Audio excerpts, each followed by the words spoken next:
Encounters. Today we have KRVIA Mehta with us. KRVIA Mehta is a theorist and critic in the fields of visual culture, architecture and city studies. Mehta has studied architecture and cultural studies, literature, Indian aesthetics. In 2017, he completed his doctoral studies at the Center for the University of Culture and Society, Bangalore, under the aegis of Manipal University. Since March 2012, he has been the Managing Director of Domus India. From July 2017 to March 2022, he was the Professor and Program Chair of the Doctoral Cultural Program at the Faculty of Architecture, CEPT, Ahmedabad, where he contributed to the CEPT University Press and Research and was also a founding member on the CEPT Essay Prize Steering Committee. He authored Alice in Bhuleshwar, Navigating a Mumbai Neighborhood, and The Architecture of I. M. Kadri. He is currently working on other architecture biographies, the works of architect Sail Kapadia, as well as architect Jitendra Mistry. He has been recently appointed as the Dean at Balwant Seth School of Architecture at NMIMS University. Welcome, KRVIA, to KRVIA Encounter.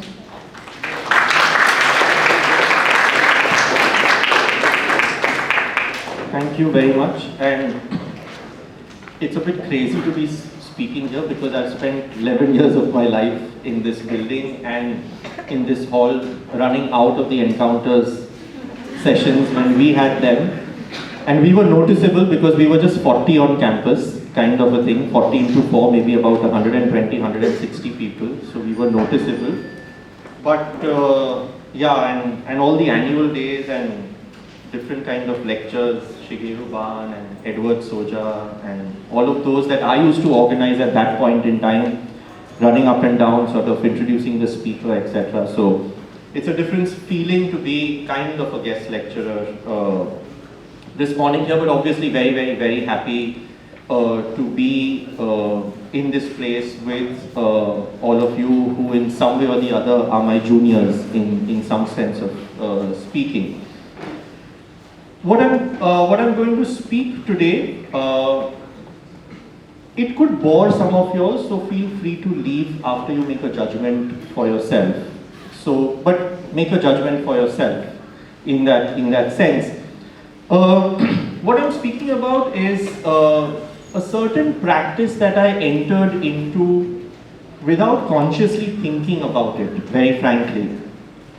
So one was very conscious after the early few years after graduating that my practice is going to be academics, my practice is going to be research.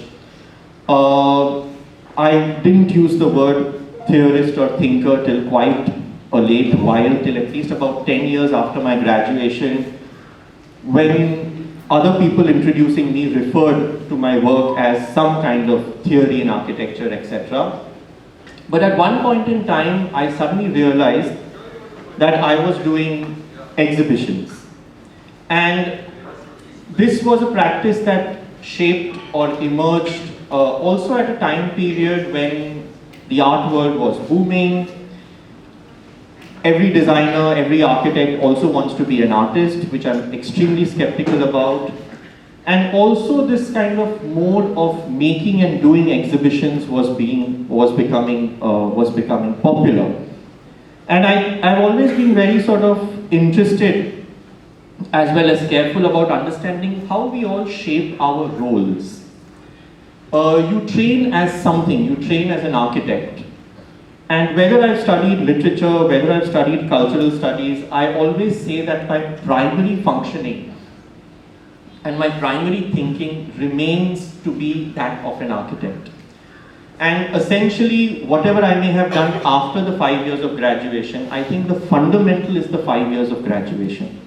Because that 5 years of graduation gives you a certain foundational structure of behavior and thinking, which I think stays on with you if you're conscious about it, if you're careful about it.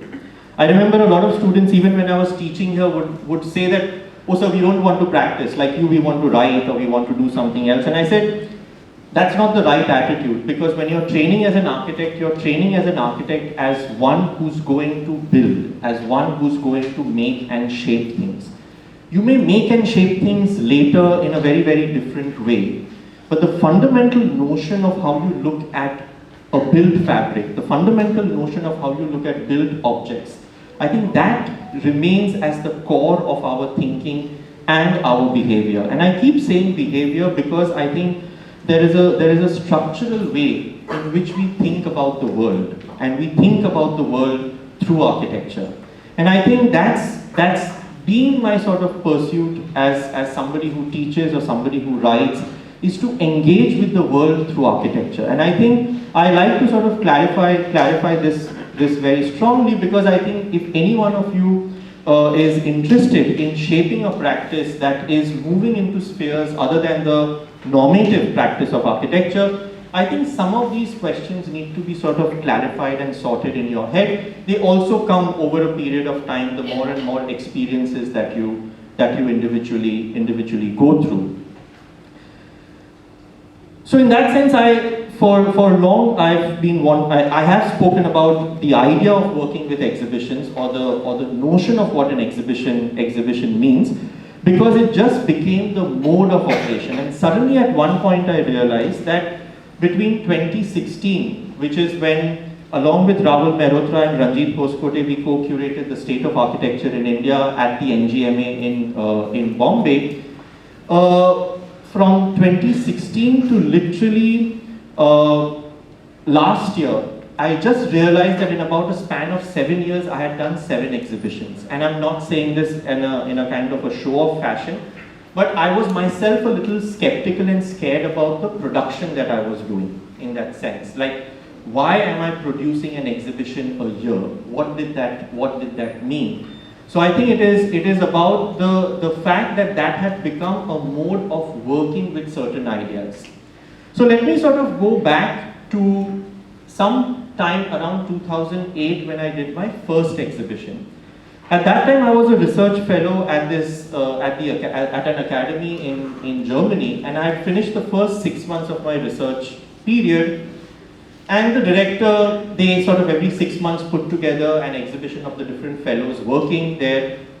And we are a mix of fellows. There are fellows from, like, there are 14 disciplines: literature, design, theater, architecture, economics, humanities, a range of them, performance arts, etc. So they were putting an exhibition, and they said, will you put an exhibition together of the work that you're doing? And in a simple way, one said yes. As a student of architecture, you're always used to sort of pinning up things, putting up things, physical scales of working. Fair enough. You just said yes.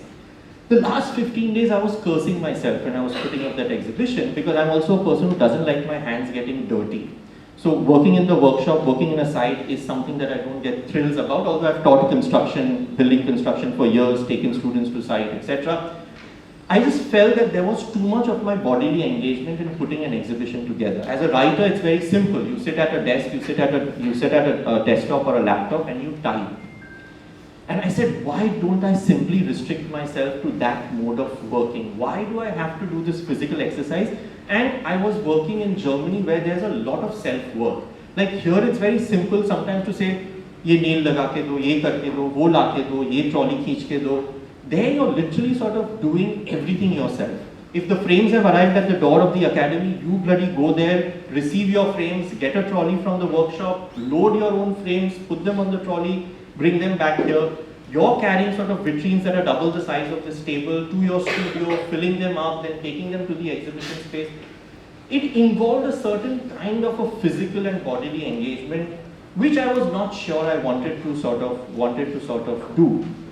But after that, in a span of about 3 to 4 years that I spent at that academy, intermittently going there every 6 months, spending 6 months there, kind of a thing, I landed up doing at least about 3 to 4 exhibitions. And in fact, it was a different kind of a high to work with exhibitions, because what I suddenly realized is that you think differently when you work in the physical space.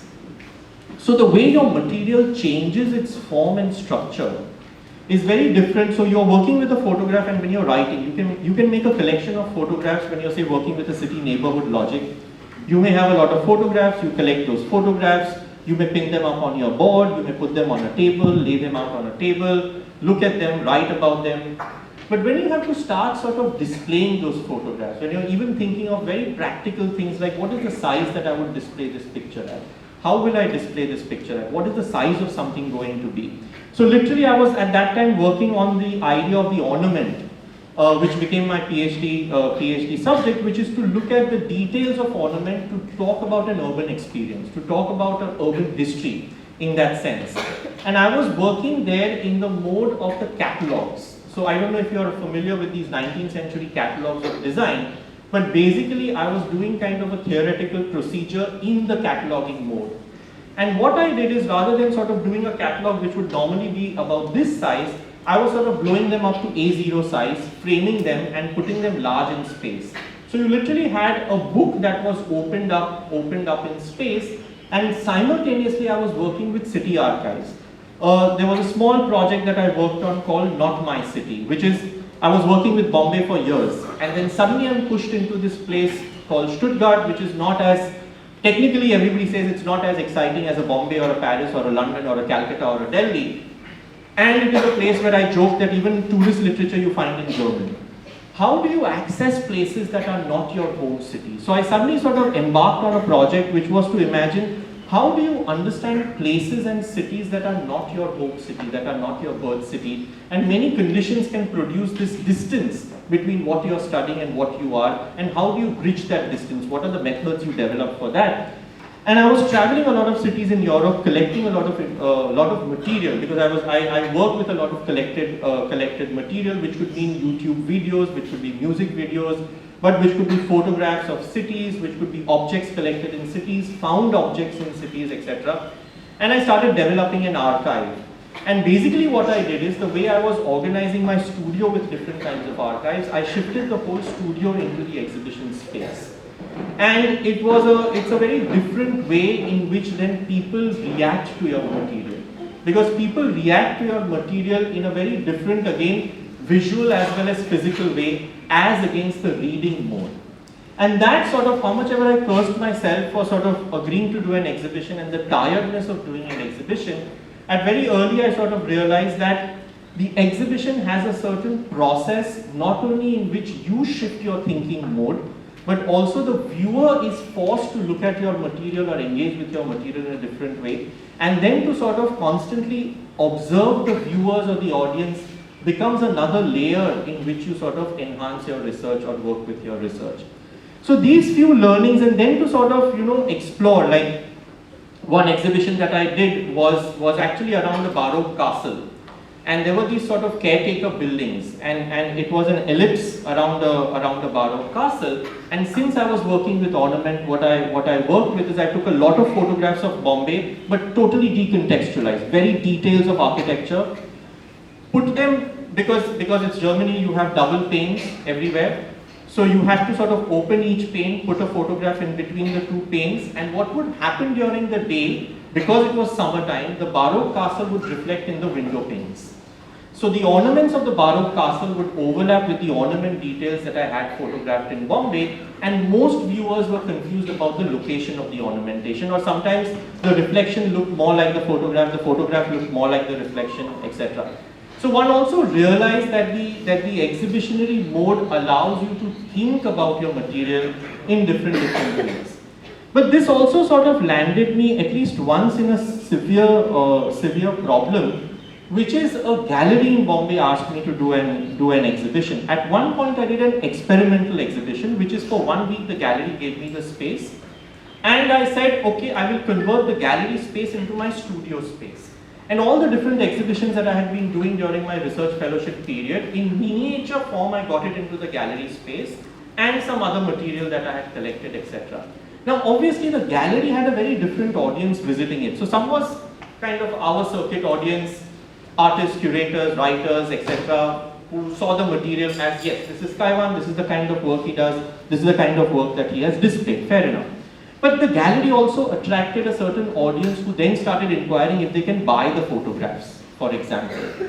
And that's where a certain kind of a question came to my mind, because I said that if these photographs sell, there is a problem with what I'm working with. Because the whole point of working with a site like Bhuleshwar was not to exoticize Bhuleshwar as heritage, exoticize Bhuleshwar as typically kind of an Indian city or an Indian, colonial Indian city location, etc., etc. But actually it was an engagement with many questions of history. So I'm not going to get into that project today, but the whole engagement with the area of Bhuleshwar and writing about the city's history was a way of engaging with India's history since the 1990s in many, many ways.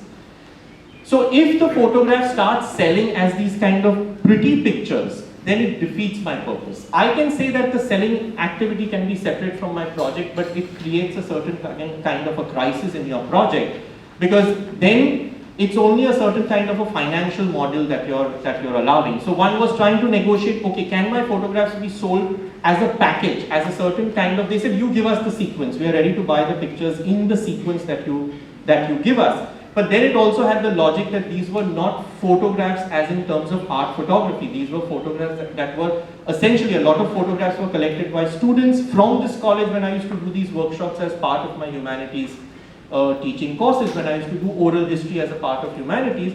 A lot of photographs, and that is the logic I work with. I work with multiple hands collecting into a project, but including myself constantly walking in spaces and collecting those spaces in different ways. So I said there is a randomness to this structure, and that randomness, if you have seen Alice in Bhuleshwar, you will realize there is a certain randomness to the way the pictures are produced there, yet there is a narrative within that. So this question brought me into this kind of a crisis question: am I an artist or am I a researcher? And I think there it became much more important to sort of clarify one's position as a researcher or as a theorist, that if I'm doing an exhibition, if I'm entering the art space, I am still not an artist. And I think these kind of clarifications are very, very important, because they were more about what kind of work I was doing as an architecture writer or as an architecture theorist, rather than about who wants to be an artist and who doesn't want to be an artist. And I think this is much later, the artist Sudhir Patwardhan was showing at NGMA, and in fact he had a large panel where we again debated some of these questions. How do you become what you are? How do you sort of shape your practice or your work as a thinker, as a writer, as an artist, as a curator? But those exhibitions were very, very clear to me of working. It had become very clear that just as I work as a writer on the laptop, I work in the exhibition space, and that becomes a different structure of thinking and rethinking of my work. It doesn't become simply a display of a work that you have collected. It doesn't simply become the display of photographs or panels that you have collected, but it actually becomes a certain way of sorting out engagement with material. So I obviously work with a lot of text. I've done one exhibition that was 100% text. And everybody sort of finds text boring, finds text difficult to read. But I was doing a project where I was describing places through people. And I was on this crazy hunt of collecting extracts from hundreds of books where people were describing themselves or their places or their surroundings.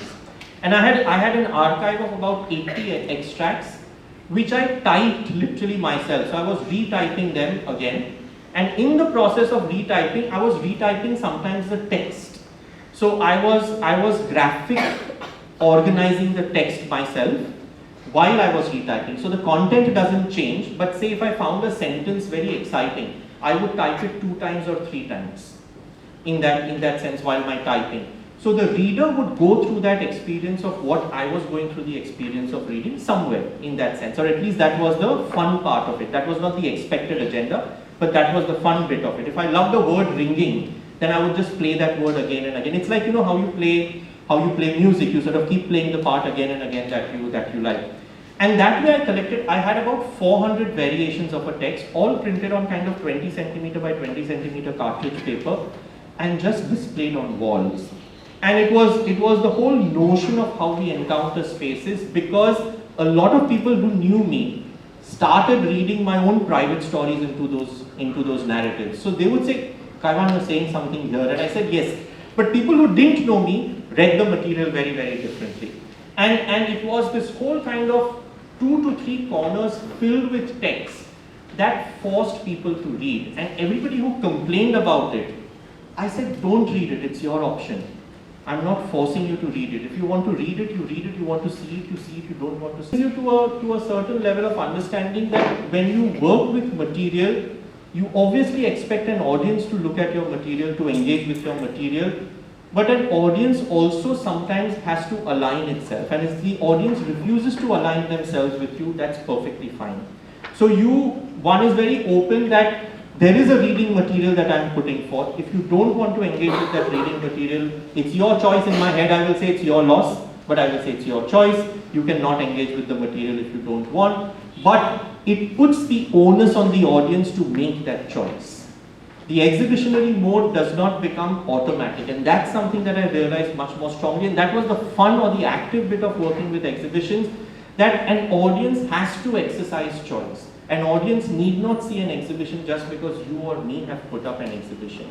And when the audience exercises choice, it again sort of brings back a certain kind of a reflection into what is the kind of material or what is the kind of society of audiences that we are occupying. So from these kind of early experiences, I'm going to take you through four public exhibitions very quickly. It's a large number of pictures, but I'll take you through them very quickly. And somewhere it also these exhibitions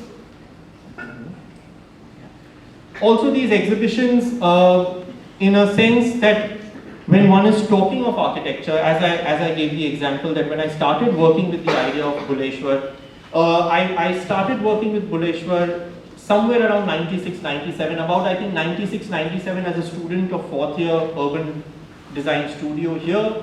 Then it became my own sort of private project at a later point in time. But it came in the aftermath of 92, 93. It came in the aftermath that as a 12th standard HSC Jai Hind going science student, I witnessed the riots of December 1992 and January 1993. And in fact, when I was returning from Elphinstone College, I know it was my second last paper, Bio 1. Bio 2 was on the second day. And when I was literally taking a bus from Elphinstone College and coming to Tardeo, we heard sounds which we later realized were blasts. Those were not the days of 24/7 television also. So it took us about 6 or 7 o'clock in the evening to realize that in the afternoon some of the sounds that we heard. So I must have either heard the sound of the Air India blast or the Bombay Stock Exchange blast. So one went through a certain experience of violence in the city. And I think in my years of being an architecture student here, that was somewhere at the background, that was somewhere forgotten. But I think the moment I became interested in cities, and I think that was slowly becoming clear to me that my interest is in the way cities work, the way cities organize themselves, the way people organize themselves within built fabrics. And the moment I started teaching history of architecture here, I think these questions of experiencing violence became extremely alive for me. And it was a question that if the notion of the national can produce so much of violence, what is the point of teaching a national history of architecture? What is the point of teaching a history of Indian architecture? And which is till date, I hate the notion of an Indian architecture, of a discussion on debate on Indianness in architecture, or the imaginations of what we refer to as vernacular or regional. I think they have, in fact, more and more, they have become extremely parochial and conservative, and I think they have not given to architecture anything in that sense. And all those debates need to be sort of reshifted and reshuffled. So this sort of sense and the thing was not to shift from the work of architecture, but the work that I continued to do with architecture, moving into studying other subjects like aesthetics, for example, being a student of Indology for a year in that sense. So actually sometimes the subjects that you have a problem with, you engage with them more and more in that sense. So doing a full year of Indology studies or Indian studies, then doing sort of 3 to 4 years of Indian aesthetics just brought me closer and closer to the idea of visuality, how we understand visuality, how we talk about visuality, and how these notions of the spatial and the visual are connected constantly with what we imagine as the cultural or the social or the political. So discovering Buleshwar as a neighborhood is in a way a person's journey to discover the national space that he or she has lost or wishes to recover. So what has one lost in violence, and how can you recover it in the architectural history? How can you recover what you have lost in the national violence within the smaller spaces of your city's existence, of your neighborhood's existence? And that is what sort of Buleshwar attempted in its very sort of young way at that point in time. And this is another moment. I wrote this. The Mint was doing a special issue on design, the Saturday Mint Lounge. They had already asked me to write one on sort of a general piece on design and architecture, but literally, you always write at the last minute, however grown up you are. The week that I was sitting to write this piece was the demolition of the Hall of Nations. And it was absolutely shocking in the way it happened. We knew the debate that was going on, etc. But like our dear Chief Minister then and Deputy Chief Minister right now, the way he sort of slipped into RA colony and sort of destroyed the trees in the middle of the night, it's exactly the same way they did between two judgments of the court. Like, there was a judgment that could be repealed or that could be questioned on a Monday court, but on Sunday night they actually demolished the Hall of Nations. Basically, morning joggers suddenly realized that the Hall of Nations was destroyed on Sunday night in that sense. And I think I was already about a few years down working with Domus, looking at a lot of questions of contemporary design. And that really sort of brought this question of this relationship between the notion of the political and the notion of the design. I think many of us are always sort of accused of unnecessarily pushing politics into design. You're an idiot if you think so, because if literally, as this title says, there is no design outside of the political. You don't exist outside the context that you live in. No human being is an island in that sense. And if you imagine that design is an island, you're living in some kind of wonderland in that way. So this became quite a sort of an anchor to rethink what is contemporary design in India. What are the notions of the contemporary in India, and in what ways? And in that sense, when you speak of the political in design, you don't have to be a flag bearer. You don't have to be an activist. You don't have to be an activist on the road. What it simply means is what is the level of consciousness that you work with. What is the level of thinking that you work with? Where do you locate your thinking as a designer? And that's what I always try to impress, even with, for example, somebody like senior students who may do their sort of research work, etc. with me. Karan has done his sort of MPhil with me, etc. I think it is important that at what levels do you think about design? What are the different notions with which you think about design? But you primarily think as a designer. You primarily work as a designer. And I think what I've enjoyed in my Domus years is to be able to collect contemporary architecture with a range of young practitioners who are all sort of in my age bracket, which is around late 40s to early 50s, that are working with levels of consciousness with which they address. And sometimes you're addressing a very immediate context, but you're thinking at a much wider level. So your neighborhood is not only the nation, but sometimes your neighborhood is literally largely the world at large and what's happening in the world. Later I moved on to writing another essay which was literally the history of contemporary architecture in India between two demolitions, the Babri Masjid demolition and the Hall of Nations demolition. So this is a bit of a turning point in that sense, and I think whether it was the 10 years at Domus being an editor of a monthly magazine, or the next exhibition that I will talk about, became this sort of quest. How do you calibrate the contemporary? How do you understand the contemporary within which all of us are located, within which all of us work? And the fact that we are constantly working with landscapes that we are familiar with, but also landscapes that are turning unfamiliar to us. And how do you balance this space of what is familiar and what is unfamiliar? What is familiar yesterday, today has become unfamiliar. And very often you hear this refrain of saying, it's become unrecognizable. Earlier you heard that in a generational, or grandparents' generation would say the world has changed, we don't recognize it. But today you can hear that every 10 years. And that's the kind of world that we occupy. So this notion of the familiar, unfamiliar, and within this familiar, unfamiliar, how do you define what is the nature of your practice and how does your practice become a field of action? So these questions ultimately, whether I work as a writer, whether I work as somebody who makes an exhibition, the questions always come to the normative architecture practice. How does the architecture practice that all of you are slated for shape its field of action? How do you decide what is going to be the nature of your practice? And I think with the Hall of Nations in the last 20 years, one of the questions that has been haunting many of us, and it was emerging in my work as an editor, but in the State of Architecture exhibition that I'll quickly discuss, one of the major questions that emerged is, does architecture matter? In a sense, does our work literally matter to the world we work for? Because we are constantly making this, we are doing this for people, we are doing this for that, I want to create this, I want to make space like this.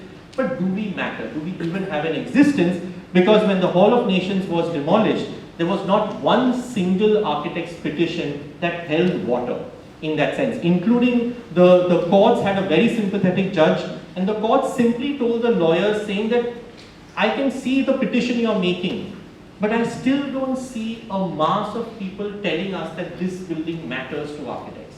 If it was lawyers or doctors, there would have been a strike for 1 week. But with 500 schools of architecture, there was hardly one, or not a single kind of a protest march that ever happened in the capital or any other city, taking if Hall of Nations was that important for us. And I think Hall of Nations is not simply demolishing one building to build a new building, but it clearly had a notion of a shift in a historical thinking of how a nation or a national stage thinks about what the future is going to be. So if the Hall of Nations is 75, the end of Nehru years and the middle of Indira Gandhi years, the breaking of the Hall of Nations is also the peak of the Modi years. So State of Architecture exhibition literally began as a conversation somewhere the exhibition was up in 2016, but we started conversations on it 2011. Simply at that point in time, I was running a space called Arbor, which was, I luckily had some funding, I luckily had a free space, and I was running public lectures, interdisciplinary conversations, running a year-long course on architecture theory. And one of the conversations I had invited Rahul Mehrotra, because at that time he had just finished his architecture since 1990, and that time he was largely less in Bombay, more in Boston, and he said, you know, I'm going to come more and more to Bombay now. He had just published this book, and that was the occasion. I said, Rahul, can we invite you for a conversation? I didn't know him so well at that point in time. We knew each other through the shared interest in Bombay and work on Bombay. And then I said, okay, I have to invite an equally senior person or an equally engaged person to be in conversation with him. I thought of Ranjit Hoskote. He agreed, obviously, old relationships there as well. And actually Rahul said, look, Kaivan, if you don't mind, I'm already doing a lecture on architecture since 1990 at the NCPA. I would really like to revisit some of the earlier books that I have done in the conversation at your place. And that just became the focus of this conversation between the three of us, that this is, as I'm saying, 2011. This is about 20 years since 1990, which we all see as a turning point. Many of us have now sort of historically located why that is a turning point in Indian history, but also international history. And we all came to this question that how are we seeing what we have done in the last 20 years? What is the location now? Where is architecture in India moving? Where are the public debates on cities and architecture moving? So both of us had a certain history. Kamla Raheja, it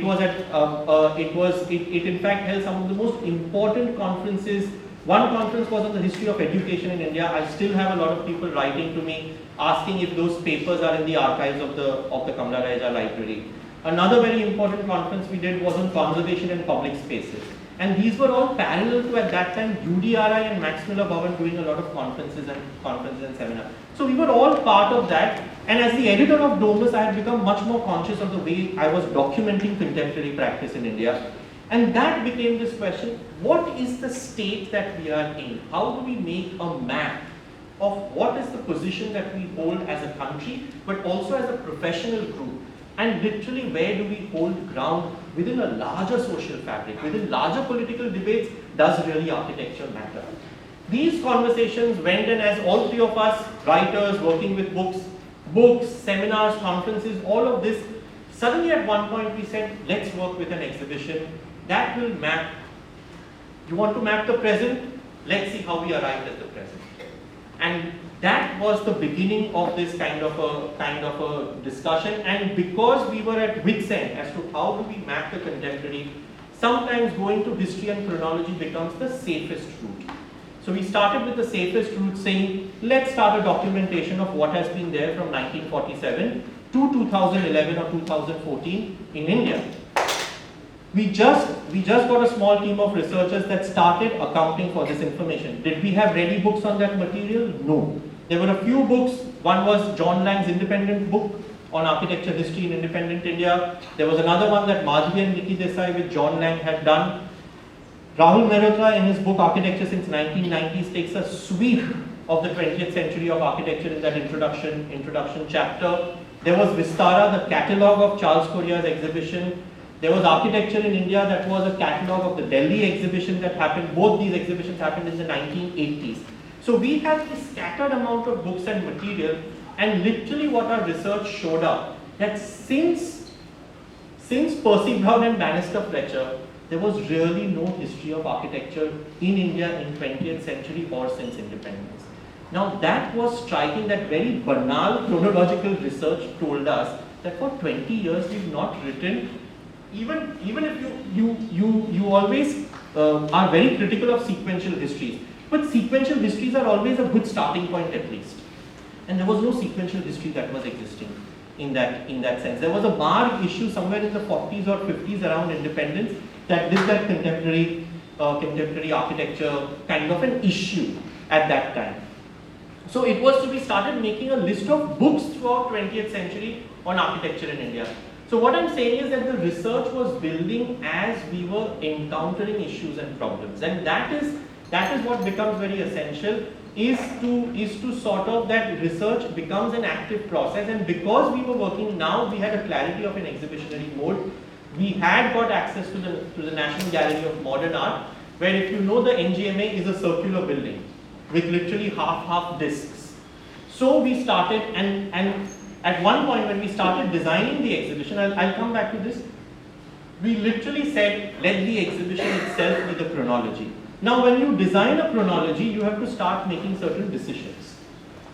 Do you take everything that was ever built? We said yes. Otherwise we'll stick with the iconic Charles Correa, B.V. Doshi, Raj Rewal. 3 names, not their fault, but 3 names that constantly keep appearing, and there is a range of other names. By that time, for example, I was already working on the biography of Kadri, Rahul had worked on Claude Batley, so we already knew what is the essential thing to work with architects who are not that popular or not that available in the narratives of history of architecture. So we literally started accounting for project by project. All 3 of us, especially Ranjit, coming with sort of interdisciplinary work, we also started accounting for other histories. What are the other historical developments? What are the other political developments? So one of the things that emerged very important was the 5-year plans that Nehru had set in motion after independence. And actually when we put the chronology together, this is the advantage. As much as chronology, I remember when I started teaching history here, we would sort of kick out chronology of the window, but it's a very important working tool. And when you start displaying it like that, it starts reading very, very differently and very actively. So we started realizing that how the 5-year plans were identifying issues like housing, material shortage, construction demand, and you suddenly saw how architecture was turning or taking a shift. So when we were putting this chronology together, 1947 we said very, very clear, 1947, we won't look at chawls and poles. Bombay goes crazy about chawls, Ahmedabad goes crazy about poles. So all those we said, we leave that out. What is built after 1947? Very clear about it. 1991, India's liberalization policy under Manmohan Singh and P.V. Narasimha Rao as the Prime Minister, very clear as a turning point, something I had articulated in my PhD, Rahul has articulated in his Architecture Since 1990, very clear about that mark. Now between 1947 and 1990, we said it's too much of a sweep. Is there a break in between somewhere? Ranjit, out of a hunch, said, let's look at the emergency years, 1975. We had no clarity on this. As a hunch, we started working on 1975, and clearly the architectural developments of the 1980s give us a different story immediately. So all the developments that you associate with Laurie Baker, Revati Kamat, mud architecture, Satish Gujral, you suddenly realize that yes, from the first 15-20 years since India's independence, where there was an imagination that the nation, the government is going to solve all your problems, housing is going to be solved, poverty is going to be solved, broad landscapes of emergency years and also the tiredness of the first 25 years of independence made people realize that working from the ground upwards was very necessary. Which is why you have the whole movement of what we today call the NGOs that is shaping from the 80s onwards. And suddenly we realize, if you look at the dossier of housing in India that we look at, they are all the 1980s projects. The Asiad Games was an impetus for a lot of housing projects, but you suddenly realize that architects realize and communities realize that housing is not going to come from the state. Housing will have to be generated through different kind of occasions, through different kind of mediums, from within the community, from within events like the Asiad Games, etc. And which is why you realize that two very important exhibitions, one led by Charles Correa in Bombay, the other led by Raj Reval, Sharma, all of them in Delhi, happened in the 1980s because they were reconfiguring post-independence, post-emergency. And actually it is from the 1980s onwards that the narrative of the Indian modern becomes sharper. Because in a certain way it is architecture connecting back to a popular imagination of the audience rather than a national imagination or a Nehruvian imagination of what's a modern nation. So that had a very bold streak of what a modern nation is, and if you look at the work of Habib Rahman, etc., you can see that boldness. But the moment you come to the sort of the Jawahar Kala Kendras and Doshi's projects, etc., in the 1980s, Raj Reval's shift towards the references to Fatehpur Sikri, etc., the popularizing of an Indianness in architecture and institutional buildings that were coming from private patrons was clearly a shift in the language of architecture, and on the other hand you had a whole kind of a downward movement up. And we could identify this as a movement only because we got 1975 first as a hunch, and then the research showed that that hunch was right. So these were the advantages of working with the chronology, and this is why our exhibition became the chronology. So it was literally what experiences we were going through in the research was becoming sort of displayed in the exhibition itself. Now the exhibition mode also challenges. You can't have 3 floors of very small images. How do you sort of build punctuations of continuity? But we were very clear that we are not going to emphasize that there are certain architects important, certain buildings are important. We didn't want to get into that. And just when we were working on this, Charles Correa passed away in June. We did this exhibition the following January. And we suddenly had this pressure, should there be some kind of an ode or a respect to Charles Correa? There was a pressure on us saying that, why don't you all emphasize women architects in this chronology? And we said, yes, that's an important issue, but in the chronology, suddenly we can't take a turn to women architecture. That will have to be addressed as a special. So also there are pressures when you do this kind of a large chronology, and everybody starts to realize that you're putting a national exhibition together. So what we did is we started identifying buildings that we thought were turn point events. Not that they were the best. Like for example, we all felt that Gandhi Ashram, for example, is a building that sort of builds a kind of a threshold between the various questions of modernity and nationalism in that sense. But we also took IIFM, the Indian Institute of Forest Management, Bhopal by Anant Raje, where we see that there is a little depression in the building. Like the building itself looks depressed, it's a beautiful building. But it's actually, you can see in the work of Anant Raje, the waning out of modernity as it was imagined in that middle 20th century. But at the same time, you have a celebratory Indianness in Charles Correa's Jawahar Kala Kendra, in that sense. So we identified buildings which we felt were these threshold, or they raised certain questions rather than announcing. Yeah, that's an image of the Forest Management Institute. I remember as a second year student we visited this, I think one of the finest buildings, but yes, it's not that celebratory of its modernness. Or Matigar, etc., this turn towards mud, which is not only a turn towards mud, but the whole debate that today has shaped. It's gone through the series of being vernacular discussions, and today it has shaped into sustainability from regionalism, etc. So the debates that you call sustainability today, 40 years ago existed. They are not new. It's just that the labeling is different in many ways. Today, the pressures and the works are different. And then to sort of identify certain notions. So architects form alliances with civil society was the biggest learning of the post-emergency years, and that was something that we related in the architecture. In the chronology of that period of architecture, this image, for example, was a recall to Vistara. So obviously you guys are far away because I also didn't witness Vistara as a young, obviously I was born and living somewhere, but I didn't visit the exhibition. But for example, for my both co-curators and many people in that generation, Rahul, Ranjit, for them Vistara in the 1980s, visiting that exhibition at Nehru Center in Worli was an opening moment where architecture made this gesture that architecture will connect with humanity, architecture will connect with memory. And that whole exhibition was a big moment. In fact, State of Architecture was sort of always said to be the next big architecture exhibition in 30 years from Vistara. So otherwise you didn't have that sweeping kind of an exhibition. So this was the entrance image, the Kayotsarga image from the Jain theology, from the Jain imagination, which is this sort of total equipoise image of sort of calming down the body, and as a reference to the Vastu Purusha Mandala, which became a key moment even in that Charles Korea exhibition. There are many misreadings of the Vastu Purusha Mandala, etc. But this reference image has stuck in many people's minds, and we brought back that image. And clearly, for a whole generation of people, this image was a go back to time. So that's how the exhibition got organized. So the exhibition got organized in 3 structures.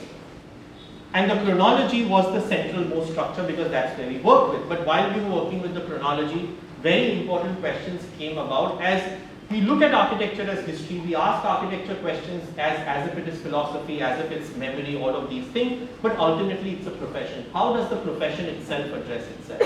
So we actually went into various kind of statistics, etc. So one was doing a whole history of publications, like journal publications, magazine publications, book publications, and getting into statistics. And the moment we mapped, for example, one map was very revealing. The rise in the number of schools and India's economy. The moment India's economy is high, the number of schools go up. The moment India's economy drops, the number of schools go down. So it was very clear how our profession was related with the notion of real estate and the construction industry in that way. But at the same time, we were also looking at questions of, so this was a whole graphic that was developed by Kapil Gupta. We got certain collaborators. That what you see in the front was, as I said, we suddenly realized this sort of shortage of books and started doing a chronology of what are the key books on architecture that have been in India for the full 20th century. That we did complete. And there we started looking at how much does popular press cover architecture. So we realized popular press covers city, covers heritage, but they don't cover architecture as a conversation on architecture. How many sort of public recognitions of architecture that you have? That was exactly the year after the exhibition was up. Hafiz Contractor got one of the Padmas, and 2 years ago Bimal Patel got it. So we inserted that, but very, very less public recognition. So you have a lot of public recognitions of citizenry awards, but you had very few. So there was a whole structure to sort of understand how does a profession work before you get into this chronology. The most difficult part of the chronology was the last part. Obviously, when you reach the contemporary, it becomes more and more difficult. So we landed up, I'm not getting into many details, we landed up into curating about 300, 400 projects just to be presented flatly as projects in the last 20, 30 years, of which we selected 80 to highlight because we saw that they were indicating, like the rise in airports. Some of them have not even opened because since Manmohan Singh and Modi, they are waiting for a Prime Minister to come and open them. For example, Jaisalmer airport was shut for years after new construction.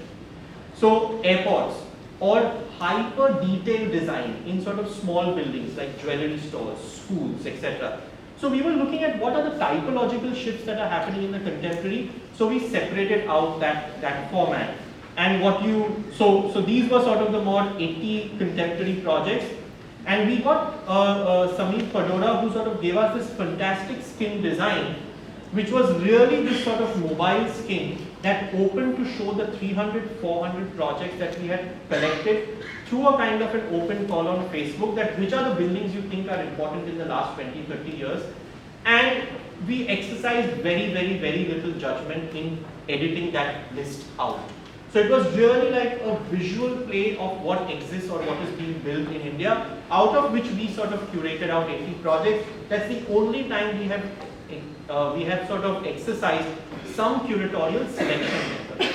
But otherwise, the large notion of the exhibition was to sort of open this up as a flat space. No wonder nothing stays flat. But I remember it was also a question on just the day before we were installing. Why should we display chronology? And I remember another senior colleague was with us. She had just come there the night before, and I said, do you think it makes sense? And she said, Kaivan, sometimes we know what we know, but to see it in this kind of a sequence, to see it in this kind of a structure, just makes certain questions sharper. So I think then what happens is that the whole structure of the exhibition sometimes takes you to the questions you know from your history of architecture, just makes them sharper, just makes them available, and also makes them available in the context of the contemporary. And in that sense, I think the larger question that came as we came closer to the present day, why have so many architects become lifestyle designers? And that's really the large sphere of interior design has only become lifestyle design in that sense, moving more towards the way fashion goes. But even good fashion design does not work like lifestyle designing, but sort of more the white gown wedding. So most interior designers work like white gown wedding designers in that sense, and when they get bored, they become artists. Rohan. So, sorry, that's a small aside, nasty joke, but so this was I'll sort of stop talking of this exhibition here. I don't think I'll be able to do, I'll just do one more exhibition and stop at that. But what was interesting is our major funders for this exhibition were the Tata Trust. Obviously we had a lot of fantastic support from the Max Miller Bhavan, National Gallery of Modern Art, the Kalagura Association, because we all were associated with these organizations and institutions. And I think that is the other thing that when we are talking of exhibitions, when we are talking of being a writer, thinker, very often some of us are accused of sort of hogging the conversational or the public space.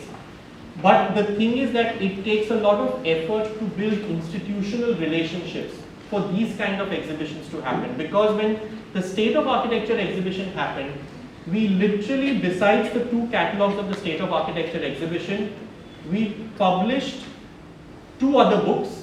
Sameep Padora's first housing book was published as a part of this from our exhibition, and a fantastic book on the archives of the J.J. College of Architecture, which are phenomenally important for us to understand this whole drama around Indianness, etc.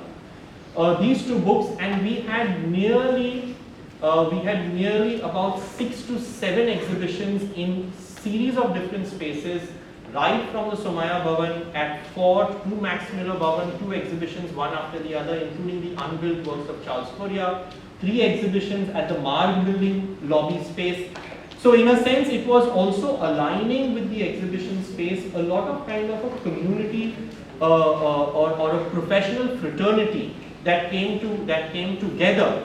And I think some of the faculty members here, etc., would agree that in both the exhibitions we've done, I think to build associations with whoever exists in the city becomes very, very, very, very important for the exhibition space and the exhibition mode. So coming back to the Tata Trust, they said that we don't want to give you money for one-off exhibition, but we want you to commit for a period of 3 years. Those were the good days when somebody had money and somebody said, you want money for 1 year, we'll give you for 3 years. But that put a lot of responsibility on us to sort of figure out what we will do, how we will do. After this exhibition, we knew we couldn't do an exhibition in a span of 1 year. We crazily committed to doing another exhibition in 2 years. And the question was, what will that exhibition be? One of the things that emerged very, very important for us is, really, does architecture matter? Does the architect even exist in the public imagination? If you say architect today, people will say interior, contractor, engineer. So you don't tell anybody that you're an architect in that sense. Maximum they'll know Hafiz contractor, half or quarter intelligence they will know Charles Fourier. That's the end of what your world, you sort of pipe on this world for 5 years, 6 years, thinking you're going to change the world. You go outside and somebody tells you this. One is we actually, because it was the Kalagura festival time, we took the public space outside and we had permission to sort of put notes, etc. on architecture, etc. outside. But through many, many discussions, and I'm going to sort of obviously giving you just the gist of it, we came to the question of housing. From sort of talking about architects working with community, an exhibition on architects working with community, and an exhibition of architects working outside architecture, from all those debates, we felt that the typology of housing was genuinely one where the architect or design had to interface desperately with many other worlds. Whether it's finance and economics, whether it's the social structure in which people live, whether it is real estate, whether it is mafia and don, you had to engage with that world, and just thinking through design on housing was not possible. So we took a 2-year task to work, and that's how we moved to the next exhibition. So these were some of the quotes that we had put outside. Architect का समाज के साथ क्या संबंध? Architect को गुस्सा क्यों आता है? This was from Classic, the film. Does architecture matter? These were some of the quotes outside. That was the whole sort of a little history of magazines in architecture. A lot of the archives we had collected were sort of put out. And the good thing about this exhibition was that, and because it was at the National Gallery of Modern Art, actually I had a lot of messages from school children going to this exhibition. Because for school children it was an exposure to architecture in that sense. So it was not restricted to a kind of a professional audience only. That was one of the big advantages of doing an exhibition at NGMA. So the architect in difficult times, does the architect matter? We came to state of housing, and when we started working with state of housing, we actually said, where do you start? Crazy. We said, let's start with the chronology. We had a chronology already for state of architecture. What became interesting is when we started populating this chronology specifically for housing, the chronology became heavier and heavier. So we started dividing it further and further. So suddenly we realized that Nehru, as the first Prime Minister, really had housing on his mind, not like any other prime. You have all these PMAYs, Pradhan Mantri Awas Yojanas, and everybody it is, I will do this, I will do that, I will make. And we also calculated most of the numbers that possible is not possible in their lifetimes or our lifetimes. So they are just projecting numbers. Nehru actually did a lot of these exhibitions, and that was the time also, and also from Rohan and Mukul's film, you have a reference to a lot of that films division kind of material, where technology, piece by piece building, kit of parts housing, this whole notion that technology will solve the housing question, but housing question was connected in their logic with health and city development. So health was very clearly health, nutrition, these were issues connected with housing. So actually we realized that to mark Nehru's death in the chronology was very important, because Nehru was very hands-on onto housing, and the attention to housing changes post-Nehru. Then we realized that emergency was just not a milestone in housing. In fact, the 2 years of emergency had to be separated out in the housing chronology, because you had a lot of demolition of housing in the whole classic dialogue of that Garibi Hatao, but there was always also the sort of the refrain to say that is it Garibi Hatao or Garibo ko Hatao kind of a thing. So the whole demolition drive that happened during the emergency became separate. Then the whole spurt of housing in the 1980s, as I mentioned earlier, and then when we came to the post-liberalization years, it was a confusion, just as the whole, whether it is the PMAYs, whether it is the smart city project, all of them have been in a certain state of confusion, because with liberalization, economic structures changed quite a lot. Urban developments changed quite a lot. And some of these were very sort of, so we realized that up to 2010, there is a certain moment of confusion, but you have JNNURM, you have SRAs coming up, so you have all these sort of trial and error, piecemeal funding. Then you have this smart vision, smart city vision that is coming up, that tries to consolidate the approach to infrastructure, housing, city, urban development, etc. So actually from 1991 to 2015, by the time 2017 we were working, we realized that actually we could break it up into 5 smaller segments of these different levels of confusion, changing government schemes. So in that sense, just even if we started working with chronology really shifted in the way housing sort of, in housing, and that's how the chronology became a very detailed when we just took up one typology. And again, what a certain graphic system that again this one was developed for us by Kapil Gupta, very tedious graphic system but very useful in terms of policy management, design management, urban development issues. So how are the different levels in a chronology that you have to sort of separate out, and the exhibitionary mode pushes you to sort of graphically identify the different layers that go in a chronology.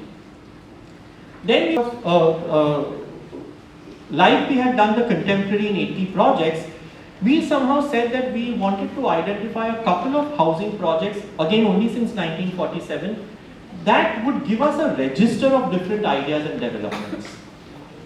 We were very clear that when we are looking at housing, it could not only mean social housing, housing for the poor, EWS, etc. From high-rises to apartment blocks, a range of housing, we identified about 80 projects which became these sheets here. I will show you the details of these sheets later, which became detailed documentation of 80 projects, understanding their timeline, understanding the bylaws they work with, etc. A detailed study of them. That would sort of extract the detail or the layered chronology into 80 conversations. And as all of us know, housing always shuttles between the design of the unit versus the design of the pattern, the settlement, the sort of composition of units, etc. So from these 80, we developed this whole wall of just 80 unit designs. So right from the fanciest high-rise to sort of the SRA model, etc., all of that, and we realized that the whole debate on housing today is always around the unit. 220 square meters, 250 square meters, 280 square meters. So actually what we did is we created, we created one sort of a small SRA unit there that you see at the corner, just to get a sense that what the hell does it mean to be in 220 square meters, the physical nature of it. That creation inside the exhibition space was very, very important, because when we spoke to a lot of non-professionals or a lot of sort of people who came, say, from BMC, policy, government, MMRDA, for them also to say that, when you say a unit of 225, what does it mean 225? What is the notion of space and livability in that 225? So Aditya, who works here with all of you, so 30 square meters, the state's new imagination to house over 100 million Indians. Aditya, who actually teaches at your school, also did a very interesting research at that time. We were saying, how has the home been defined by the government for statistics, etc. Yeah, so agar you have a closed door, then it's a house. That was one definition. If you have a chulha inside, that is one house, one family, one unit. If you have running water inside, so those kind of weird definitions that have defined this sort of 20 to 25 or 300 square meters or whatever, that kind of a thing. This was the detailed study that we did. One of the interesting things that I'm just trying to show you how the chronology became an obsession with us, but a very useful tool. For this was,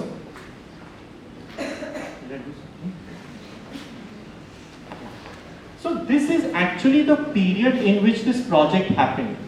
But we tried to trace a link to, say, if a policy had happened here, but we felt that that was actually the influential policy 15 years later for this project. Or because some experience of this project, certain other policies are developing here. So this crossover between sort of policy and certain design that happened, this became, I think, one of our major contributions to sort of looking at this relationship between design, influential architects, like less than Charles Correa. For example, Kadri was very influential in Bombay because a lot of government employees or government bureaucrats, when they are given to write a policy, they don't know what to do. So they go to the architect who they are most comfortable with because of other jobs and projects and say, advice though. Hafiz Contractor, for example, has operated in similar space. So sometimes the land division, SRA calculations have come from Hafiz Contractor, and there is nothing to be hiding about that. But because they have experimented with certain projects and shown, sometimes government bureaucrats feel that that's a good model for them to take on. And in fact, when we did a preparatory conference for the State of Housing exhibition, most of these were really tied with a lot of conferences, etc. In fact, Hafiz's stories were most interesting to hear because it gives you a certain ground reality of what doing master scale housing means for somebody in the 1990s. And the operations of an architect became very interesting. You agree with what he does, you don't agree with what he does, but the experience that Hafiz's kind of moment gives, I think, all of us is invaluable in that way. So just sort of, you know, collecting a lot of, through these projects that we were documenting, even to collect these stories from a lot of architects was very, very important and essential to us. They all got compiled in a small book. And then we took certain rubrics. You know, we always look at housing between economically weaker section, economically this section, middle section, yay, wo, what is the nature of typology. So a certain matrix within which we look at housing. So that's how we did, that's how we did this, and we knew that, you know, housing is such a topic, whatever you do, somebody will come and say you didn't cover this, that kind of a thing. Because housing is very soft issue. It's an issue that concerns really, like, people will cry talking about housing. People's houses have been demolished. People have been moved from what they call home and house. So it's a very, one of the things that we do with sort of when we do the slum blaming or housing blaming question is, you know, this research that we did for the film, actually Sanjeev Shah, who was our collaborator filmmaker who did this research, large scale uprooting of people and the reasons for rise of slums or shanty living in cities is because of government projects, because of public projects, whether it is dams, whether it is those economically identified zones, etc. So you realize that actually on the one hand government is promising to give housing, on the other hand government is uprooting people. So whether it is like the classic Narmada Bachao, etc. or whatever. So these are very complex cycles which we tried to cover through a film.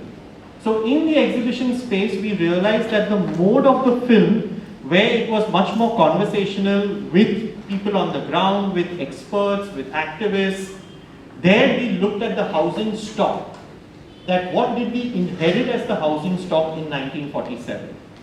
And debates between, for example, what is the rural, what is the urban. So a range of different issues we could cover because of the film.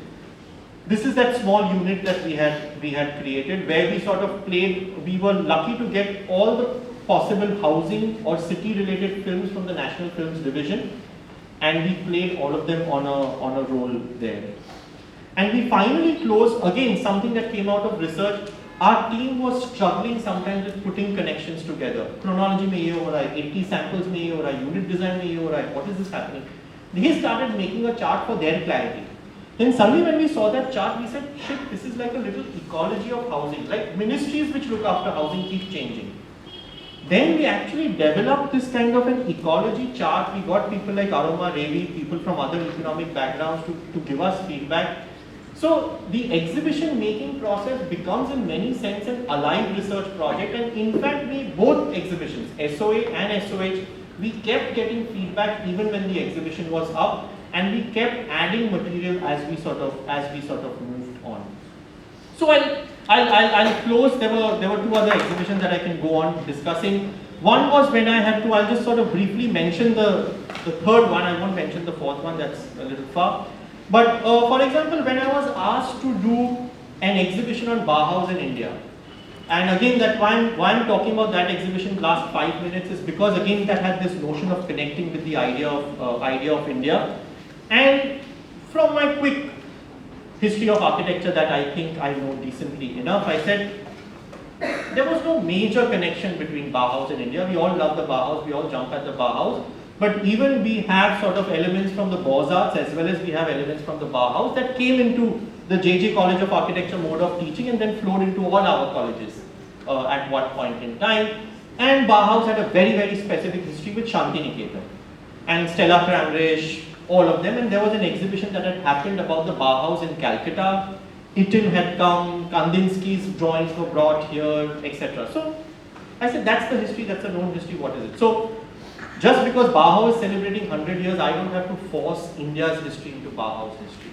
So I actually shifted that exhibition, which is the poster image, to, I said, but India has had a parallel history that has shared ideas with the Bauhaus, that has same questions from design as Bauhaus was raising in the 1920s. And I think right from 1851, the Crystal Palace exhibition in London, where India has a pavilion, obviously, and India is a very important player in that exhibition, to literally the exhibitions of Vistara, Charles Correa, Raj Reval, etc., there is a continuous debate on what is Indian in design and how the exhibition history has actually produced that. So I literally did an exhibition bringing out some of these histories of exhibition in that sense, and connecting it. For example, I just selected one or two aspects. So I selected craft. We constantly have this sort of peak about craft. As if I bring craft to my building, Indianness flows in my building. As if I bring craft to my building, labor problems are solved. So I took craft because I think craft has been an obsessive idea, and craft was also obsessive in different ways in the design conversations at Bauhaus. And I looked at just about 13 contemporary projects in India to talk about craft. So so in that exhibition I combined a certain sense of historical overviewing, institutional overviewing, exhibition histories itself, and just looked at sort of 13 contemporary projects and how they deal with the question of craft. So that was another exhibition that sort of really forced in this relationship of how do we look at India in some of the architecture and design questions or design debates that we have. I'll just stop here. One can keep talking. Hope this was useful and entertaining.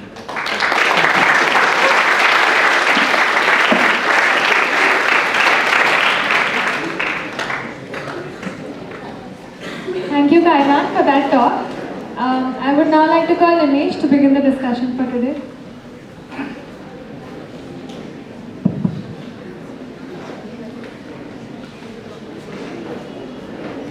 Thanks, Kaivan. That was fantastic. I think that it was a. You guys hear me?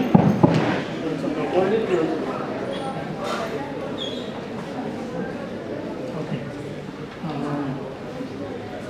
I've known you, for a long time, and been a part of work with Thomas, also published projects also. And I think it's a fantastic overview of the way architecture, discussion is happening in India in the last few years. Actually, one of the things that we observe or we know is it's not a very common thing in India to talk about architecture. Especially in the public domain, there's very little representation. What little we have is even these exhibitions are limited to a very certain class, or mainly the student class and a few architects who are sort of interested in certain things. And a large part of the architecture profession is still not coming or not being a part of a lot of these exhibitions. And I think that is one thing that we should try to bridge, between the academy and the profession, because in some sense there's a lot of gap between that in the real world practice of architecture. What we spoke about, office contractor. He's not just one, but there's a whole a large part of the work that is being done is also being done by people who graduate from schools of architecture, and then in some sense, they're completely disassociated from the thinking of architecture actually. And I think that is something that the exhibitions and this kind of outreach through magazines and publications does. But in India, I think we need a larger public debate on that. And I think that's missing. A lot of it has happened because of the in Delhi, because of the things that are happening. So that has come in the public domain, but not enough, I think. And I think there is. It's a quality for Vimal Patel's project. Sabarmati or whether it's Central Vista. Or the dockyard or whatever. Or even Eastern Waterfront. Eastern Waterfront, actually. Something about, and that's again like Hafiz, I think, again like something like HCP, I think. HCP also insists on making a clear-cut imagination of what they want to do, which also allows, I think, a debate to happen. Even if you don't agree, same, you don't agree with it, like, yes, and again, in the HCP case, Vimal has been making a lot of effort to do public conversations. He's very smart at also controlling public conversations, and that's wonderful about Vimal also. That's his sort of skill at doing it. But in a sense that he makes himself available. That is there. So even when we invited him for Kalagura, a lot of people were on WhatsApp saying, like, don't ask the question on WhatsApp. Like, buddy, come here and be here in person. Then so I think public debate also requires an audience development in that sense. And sometimes you can't leave the questions to students to ask. It has to be professionals in that. Okay, that's it from my side. I think anybody? Thanks, Kevin. No, actually, you know, I was really, because it's a really interesting time that we are living in right now. It's 30 years since 1990, isn't it? Right? And that's like, you know, a huge amount of years have gone by. Exactly 30 years, right? And I was thinking about this, you know, the term, the state of architecture. And at that time, which is mid to 2017, 2015, 2017, there was a period where there was suddenly a lot of conversations around architecture, and a lot of it was in trying to be in the public domain. And you know, and there were many exhibitions that were held across the country of different types, were all talking about architecture, and then the pandemic hit. Yeah, it seemed at that point that there was there seemed to be a turmoil or an anxiety that emerged from the architectural profession 30 years after 92 to say, what do we do now to make ourselves relevant again? And then the pandemic hit, and then there seemed to be some sort of like, I mean, I remember there was a sense of a community that emerged at that time. And now I'm not seeing that anymore. It seems like it's kind of dispersed again. Is that accurate? You're right, and actually, Rahul and myself have also discussed this because we keep doing work together, etc. And so I think that at that point, also if you realize, one is it's a generation that is sort of all of us, as I'm saying, late 40s, early 50s. That's a generation that has clearly marked a shift in many different ways.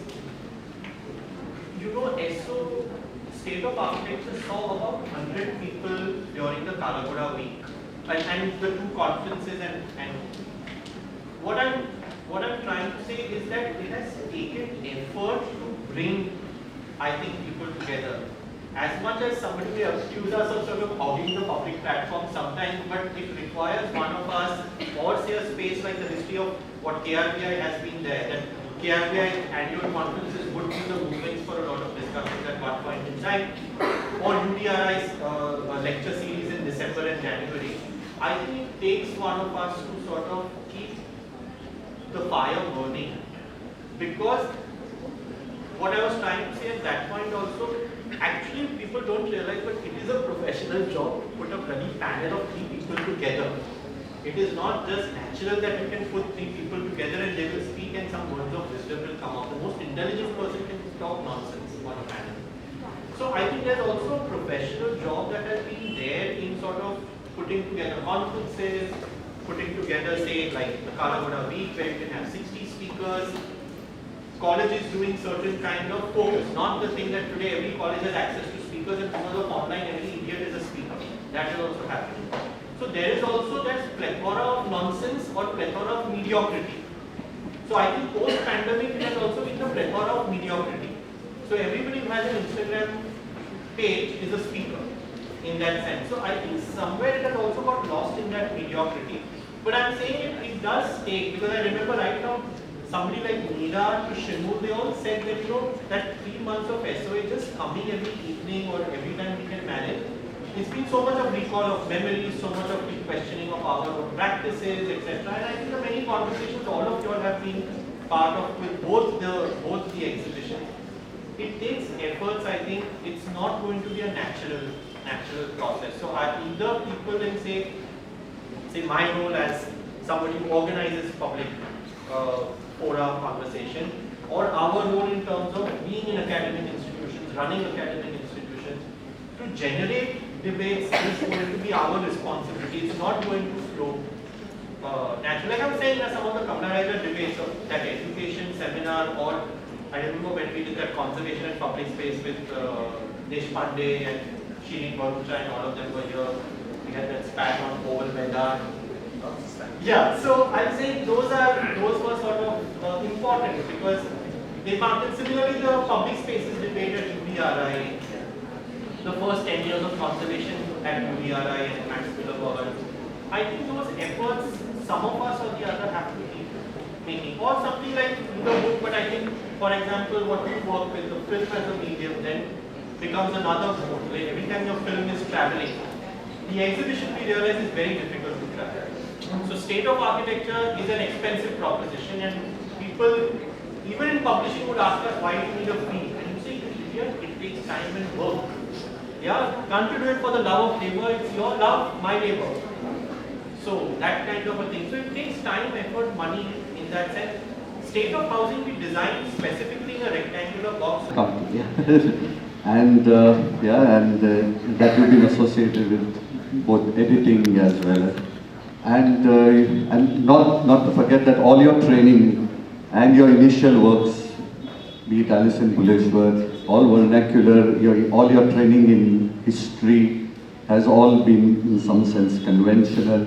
You did say once why the great masters actually were able to set foot and perhaps be able to talk on modernism only when they started addressing regionalism in some sense. You did mention later that you thought that architecture took a dip way back then.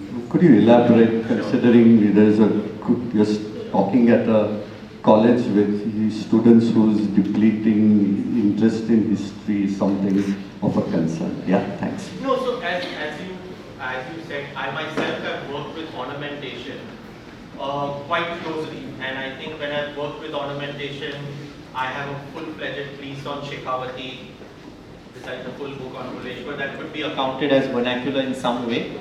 But obviously one was sort of being more dramatic in making the statement, and that's the fun of doing the talk also. I have to enjoy the talk myself. It can't be just you guys enjoying the storytelling. No, and the thing is, it's not the binary. It also comes from my sort of the debate on the craft, the vernacular, the local, the regional. Also comes from my deep reading and study of the 1850s history writing to the writings of Kumaraswamy right from 1908 onwards. The first book is Medieval Sinhalese art, and then the craftsman itself. So there's a certain historical understanding that I have of why the vernacular and the regional get associated with the notion of the Indian. So I think what my critique is to say that it is not automatic. History has given us this association, and it's important to acknowledge that, because it's not automatic that craft and the work. The problem with the understanding of the vernacular and the regional, especially one aspect of that, is the watertight nature. To imagine that for thousands of years in Kerala they are building like that. For thousands of years in Kutch they are building like that. Those kind of notions are problematic. In fact, I would say, as a person who teaches history, to historicize those relationships is much more important. The historicism of the regional and the vernacular is, I think, much more important to teach in colleges today, rather than to simply sort of love the regional unabashedly in that sense. That the regional itself has been dynamic in many ways, and my interest in Shekhawati and Bhuleshwar is precisely that. It is the dynamic regional, it is the traveling regional, it is the migrant regional, rather than the static regional that emerges from, like Sons of the Soil. So sometimes our vernacular is very closely associated with the idea of the Sons of the Soil. There I have political issues with the idea of the regional or the vernacular. So my thing is to sort of not throw the baby with the bathwater kind of outside, but to be conscious that there are debates within these things, and not to just lap it up as if it's a ready-made formula. That's the thing. Yeah. I think we can close. One last question. Okay, one last question. One last question. Yeah.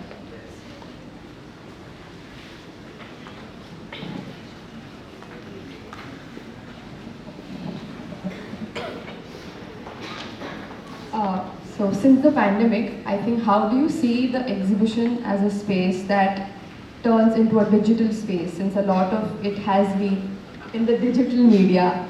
How do you explore that space as a way to even explore audiences that are not just in the city or even outside of that, to start conversations with probably a wider audience? Yeah. I can have a one-line answer is saying that I'm not very sure of this. I was right at the beginning also skeptical of this hype about the digital space. New normal. I think like everybody was desperate to say something because they were all sitting at home and bored partly. So they were all finding things to excite and imagine that their bored lives right now are the moment of a transformative moment in history, kind of a thing. The physical is back with a bang. I think, and at the same time, different formats of the digital did exist.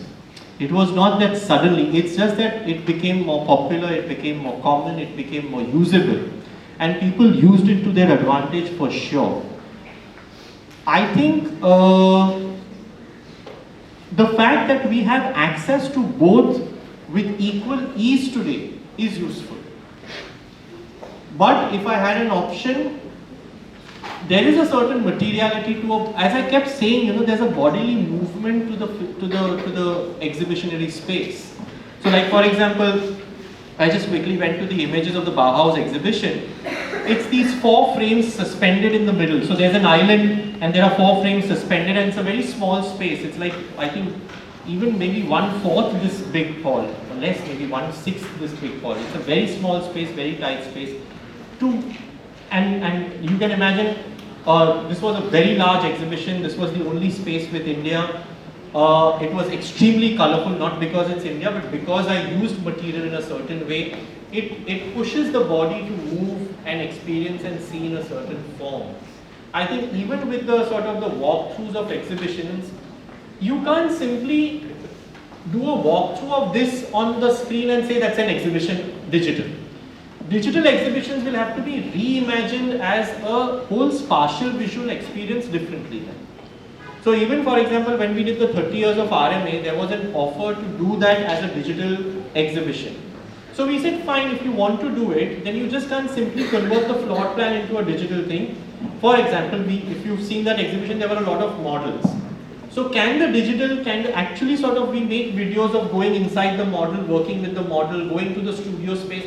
So then you have to explore a different storyline only has to be informed.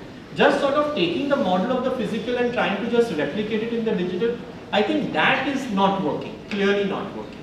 But if you want to, so I know that there have been certain artists, very few, but very specific, who've tried to see if these can be fresh models of thinking. So as I'm saying, then I can do that. Now I can do a lot of hyperlinking, for example. So, but that is a fresh exhibition. That's what, as a curator, I had to say, then this is a fresh exhibition that I have to think. The foundational ideas will carry from the physical exhibition. But in telling the story, there will be a different sort of a storyline that will have to be adopted. So I think there's a complicated shift there, but I don't think the physical is in that sense going to disappear. We always have this thing, Kindle aaya, bookstore disappear, ho jayega, wo aaya. I don't think anything is going to disappear. I think we just figure out different ways of engaging. In fact, we are realizing more and more that reading, whether it's good reading or bad reading, physical reading seems to have come back since the lockdown. We don't know why, but that's a general observation coming around. So I think the access to the physical is very important to human civilization and society. It's true, a large population is sort of inward in many, many ways, locked in certain spaces in many, many ways. But those are all parallel occurrences and existences. It's not one against the other. That's how I could reply. Okay. We close? Thanks, Kevin.